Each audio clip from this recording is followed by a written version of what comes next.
লটারির মাধ্যমে একটি মেশিনের সাথে আরেকটি মেশিন ফ্রি এবং ভিডিও শেয়ার করলে লটারির মাধ্যমে একজন পাবেন সম্পূর্ণ মেশিন ফ্রি। হ্যাঁ, যারা এই মেশিনটি ক্রয় করবেন তাদের মধ্য থেকে একজন লটারির মাধ্যমে জিতে নিতে পারবেন একটি মেশিন ফ্রি, যেটি মাস শেষে দেওয়া হবে, এবং যারা ভিডিও শেয়ার করবেন তাদের মধ্য থেকেও একজন এই মেশিনটি ফ্রি পাবেন। এই মেশিনের সুন্দর সব নিপল এবং শক্তিশালী বডি দিয়ে তৈরি, আর এটির ধারণ ক্ষমতা 16 লিটার। এটির দাম সাধারণত 1500 থেকে 1600 টাকা, কিন্তু আমরা এটির দাম নিচ্ছি মাত্র 1000 টাকা।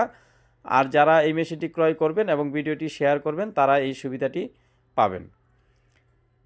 এই বেল্ট থেকে শুরু করে এটির পাইপলাইন এবং এটির যে নেট আছে সব কিছুই অত্যন্ত হাই কোয়ালিটি। শুধু প্রচারের জন্য আমরা এই মেশিনটিতে একদম কম দামে দিচ্ছি। স্ক্রিনে আমাদের নাম্বার দেওয়া আছে, সেই নাম্বারে ফোন করে আপনারা অর্ডার কনফার্ম করতে পারবেন, অথবা ইনবক্সে মেসেজ দিয়ে অর্ডার কনফার্ম করতে পারবেন। সবাই ভালো থাকবেন আর ভিডিওটি শেয়ার করবেন। আল্লাহ হাফেজ।